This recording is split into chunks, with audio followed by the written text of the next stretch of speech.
Hi everyone, I am starting seeds, and since I'm just getting started for the season, I thought I might just come on, do a quick little video and talk to you guys about what I'm planting and my plans for the season as far as seed starting goes. I started growing from seed under grow lights maybe 2019, during those COVID days when everybody was frantically buying hundreds of packets of seeds. The good old days. And well, now things have slowed down for me quite a bit, and I really think about what I want to grow because I'm not a flower farmer. I have a small garden, and my logic with what I start from seed is a few things. Number one, what do I love the most? What's my favorite flowers? What do I buy in abundance and want to save some money? That's number one. That's what I shoot for, to save some money and grow some things, even if they're common things that are easy, and then I don't have to buy them at the nursery when they're going to be very expensive in a couple short months. Coming on quickly now, can't wait. This has been one of the colder, snowier winters we've had in a while, which I'm actually kind of glad for. It feels normal, but now it's like, okay, I'm over it. Time to start gardening again. So where was I? I'm sorry. I already lost my train of thought. My hot water heater is kicking on, and for some reason it jarred my brain. Okay, so number one, plant seeds. I start seeds for things that I know I want in abundance. Then the second thing is things that are hard to find, hard to come by in the nurseries, maybe just some fun things that you want to try. But I like to start with the staples first, things I know I want in my garden every year. So right here, just like I said, I'm just getting started. The other day I planted up my sweet peas. Now, there's a couple different ways that you can start your sweet peas. First of all, you can direct sow them. You can direct sow them in the fall, depending on your climate. Look all of these things up before you try anything where you live. I'm in New Jersey, Zone 7, close to Zone 8 at this point. Gets quite hot here in the summer. So sweet peas are something I like to start early inside, because I have kind of a short growing season with the sweet peas. Once it gets hot, they fizzle out, and they don't love the hot heat. So I've got these started here. I just have a mix. I like to do a mix of a few different types.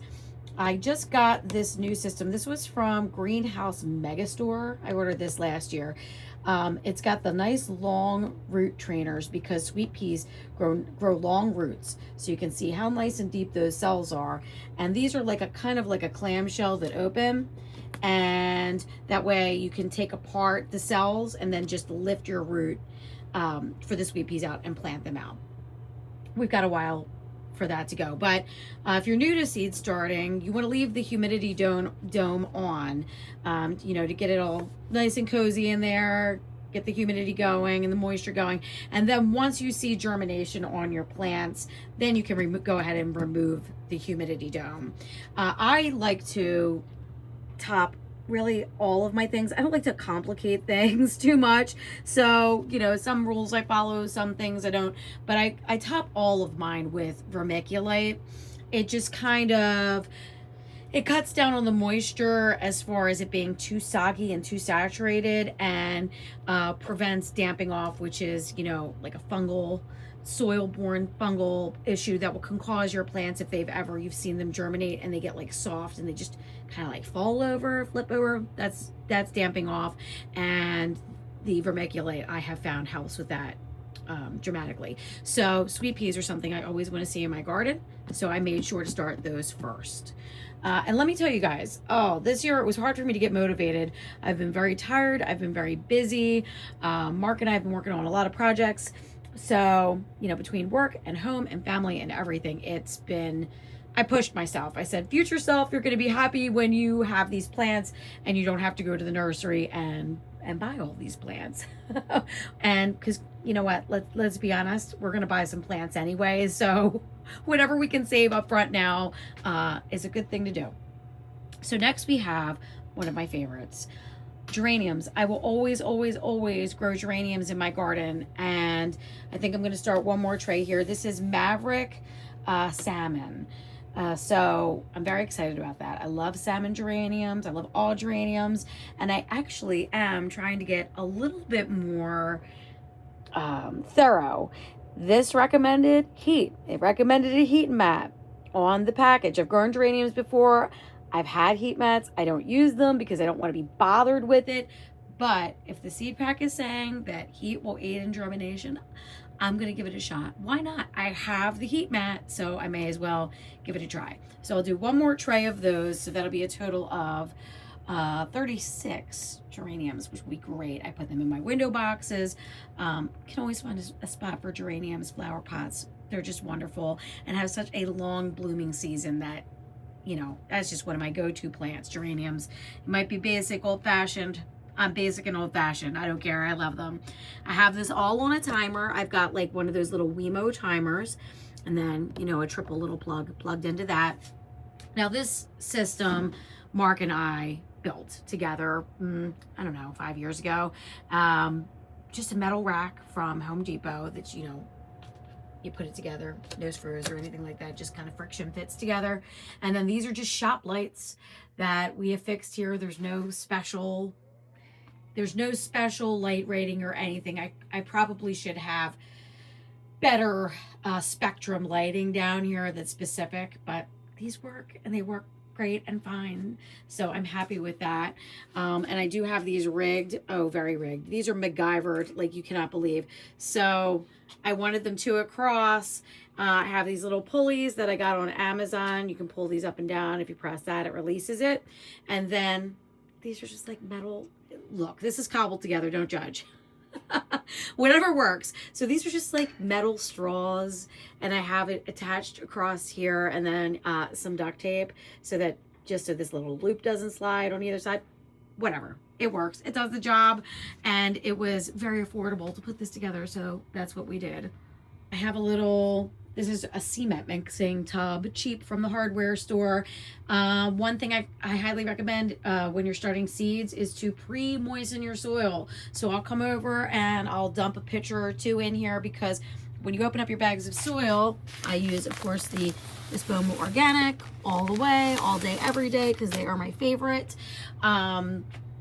It's very dry, so you want to rehydrate that soil and get it, you know, nice and, you know, not sopping, but nice and, you know, crumbly goodness, because it's quite dry when you open it up here. And here's my little thing of vermiculite. I just sprinkle it on the top like I'm, you know, putting some seasoning in there.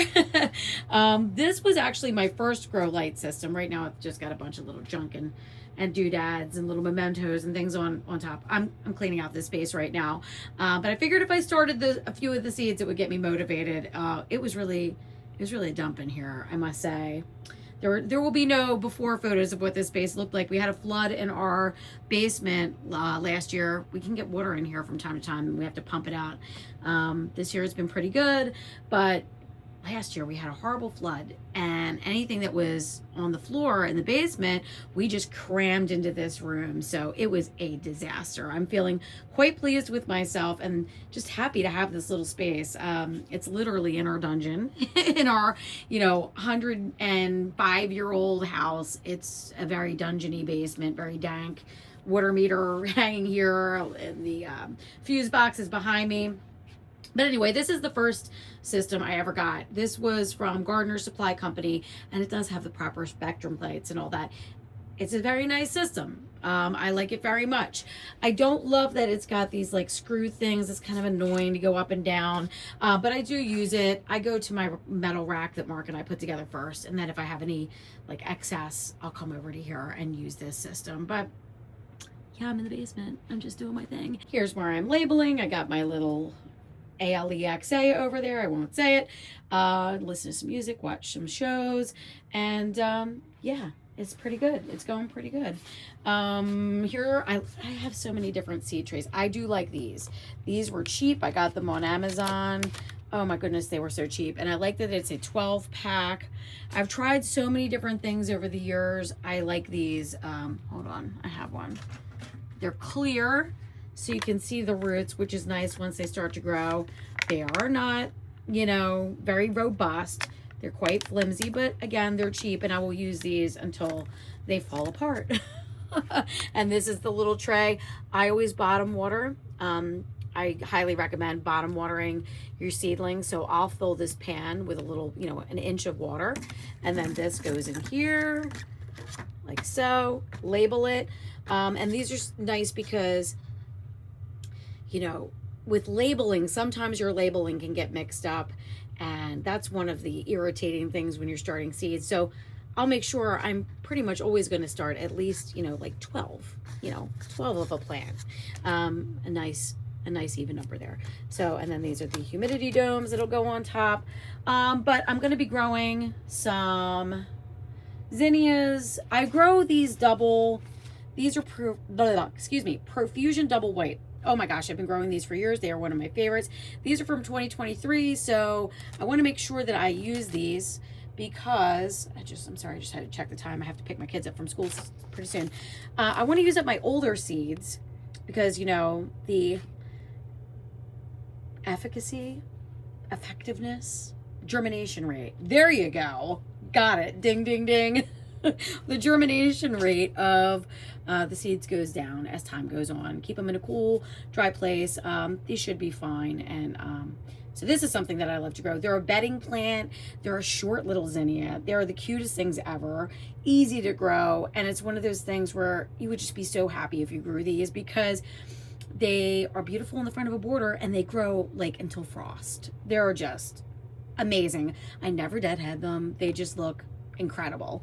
I'll put up a picture if I have one. I grew them in front of the picket fence by the greenhouse last year, if you guys might remember, and they're wonderful. I also grow taller zinnias too. Zinnias are another one of my absolute favorites, but I'll direct sow those. I usually get a mix from Burpee and grow just a zinnia mix from Burpee. What's another couple seeds I have here to show you? This Corsican mint. I love Corsican mint. I never grew that from seed. I might want to try it. Gomphrena, never grew that from seed. I might want to try it. The Cobia scandens, this is the cup and saucer vine. It's been a few years since I have grown this, so I am definitely going to try and grow this again this year. But, you know, the zinnias, the profusion zinnias and the geraniums and the sweet peas are like high on my list. And then I'm going to move on to my tomatoes and things like that I want to grow.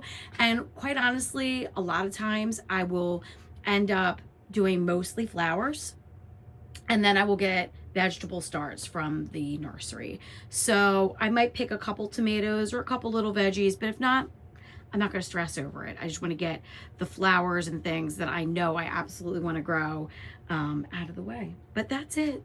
That's my little update in my little cellar. And I don't know if that's one of my, that seed box is packed to the gills. And here is another type of seed tray I've used in the past. These are nice. These are more sturdy. And you could do 6 to a pack, and then you push up on the bottom like that, and it pops your little plug out there. This is a nice one too from Burpee. I haven't used this one yet, and it's got a silicone bottom. This didn't come with a humidity dome, which is a bummer, but you can see you can pop that out. It's got the little tray there. So we're getting there. We're getting there. I will keep you guys posted, but just want to talk to you a little bit about starting seeds, what I like to grow from seed, and kind of my thought process as to why and, you know, and how and all that. Yeah, just grow what you can handle. Don't stress yourself out, because gardening is supposed to be fun and you don't want to be frantic. And if all of these don't germinate, well, then they don't germinate. Then I try again, or I buy some geraniums then. Either way, my garden will have geraniums in it, and this is fun, and it is kind of getting me through the winter blues, which I am definitely deep in right now at the moment. Okay, thank you guys for watching this video. If you are new here, please check out my other videos. My garden has changed a lot through the years. One of my original videos, I have a little potting shed, and then we added a greenhouse. Me and my husband put it together and did it ourselves. We're very DIY. Let you know how these are growing, and I hope you guys are growing some good stuff too. Okay, bye.